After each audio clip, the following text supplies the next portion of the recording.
Beat Lamar! Beat Lamar!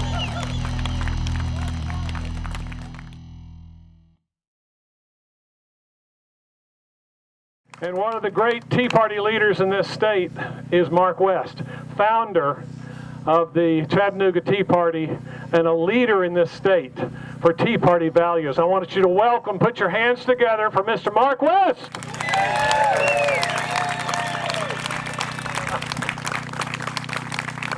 Thanks, Ben. And you know, before I share any of my comments, I want to agree with what Lee prayed. Because quite honestly, anything else that's said today will be in a diminished value to what he just shared. Because this is a spiritual battle, in my view, more so than a political battle.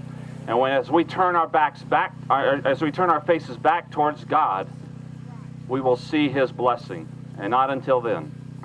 But you know, some folks were maybe disappointed thinking that Lamar wasn't going to drive in here, because I heard that he flew in. But quite honestly, I hope he did, because he's going to see the full force of the people that are here today in this field. Is that not awesome? You guys did a great job of turning out.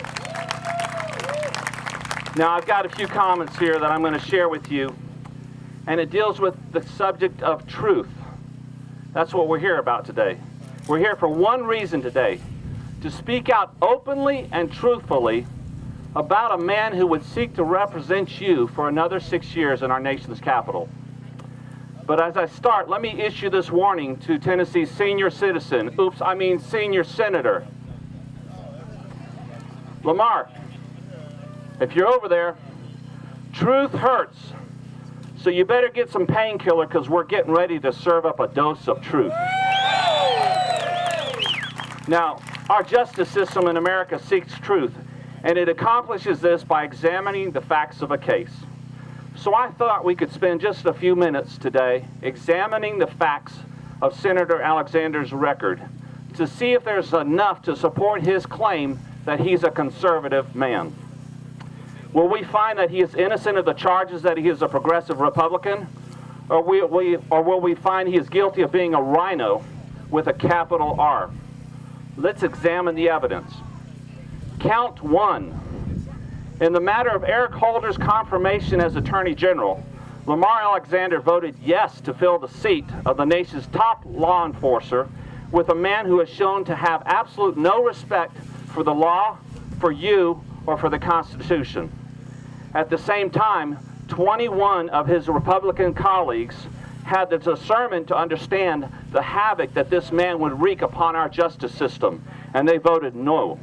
So under count 1, did Lamar reveal his conservative credentials? Is he innocent or guilty? Guilty! Count 2, in the matter of Sonia Sotomayor's confirmation for Supreme Court Justice, Lamar Alexander voted yes, ignoring her well-known positions that would trample the Constitution. In fact, you'll remember that she made the statement, the right to possess a gun is clearly not a fundamental right.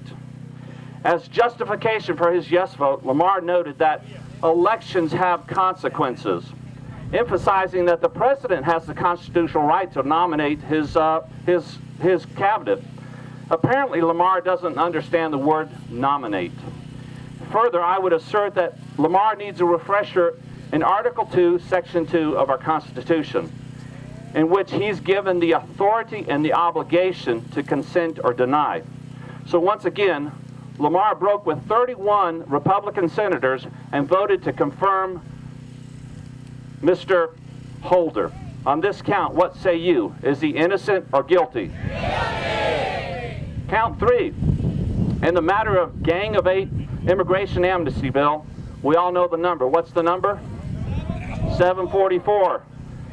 That law, which undermines the rule of law, encourages companies to hire illegals, provides amnesty to more than 11 million illegal aliens, and does not secure our borders, Senator Alexander voted yes.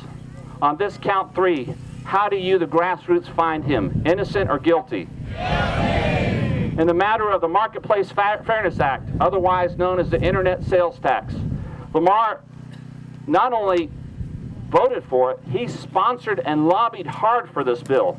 He voted yes, while 23 of his colleagues in the Senate voted against it. On this count, how do you find him? Innocent or guilty? Yay! Count 5. On the nomination of Chuck Hagel to be Secretary of Defense, Senator Alexander voted yes.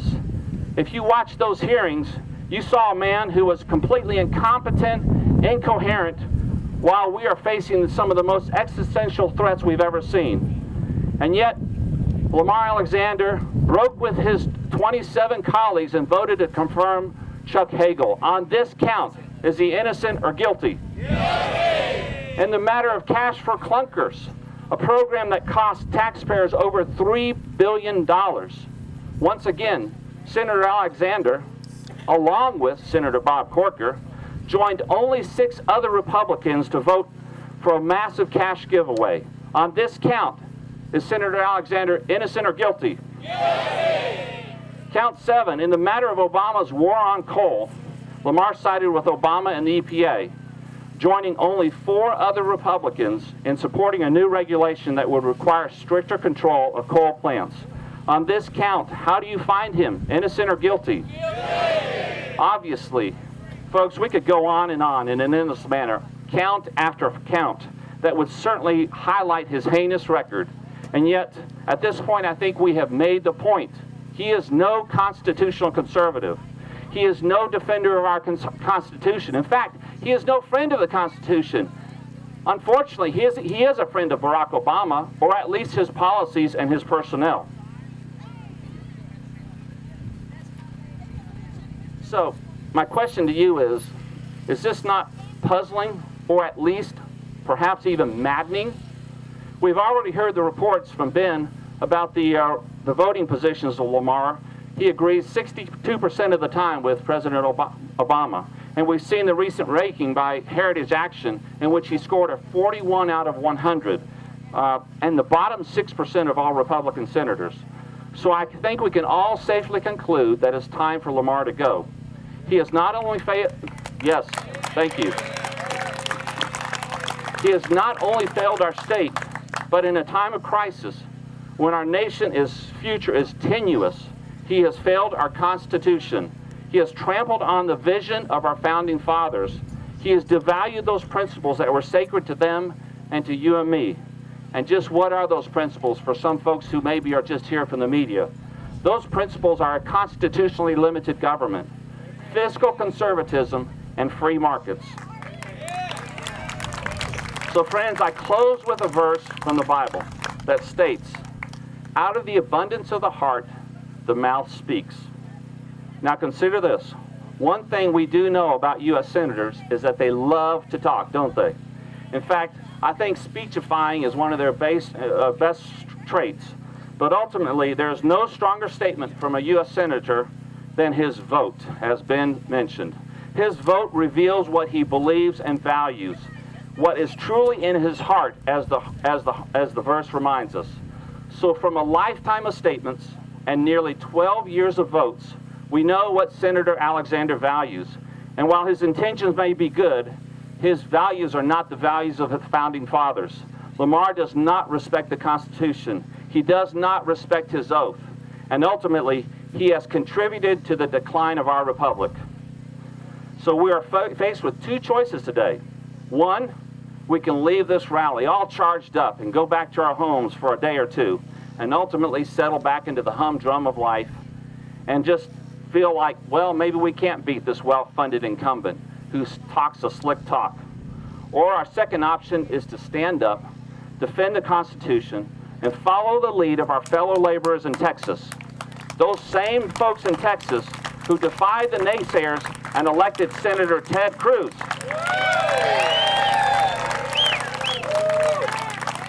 So which is it? My prayer is that Tennesseans will step up and send reinforcements to Paul, Cruz, and Lee. And with that, our battle cry should be what's on the front of your t-shirts all across this crowd. Beat Lamar. Join with me. Beat Lamar. Beat Lamar. Beat Lamar. Thank you. Mark West!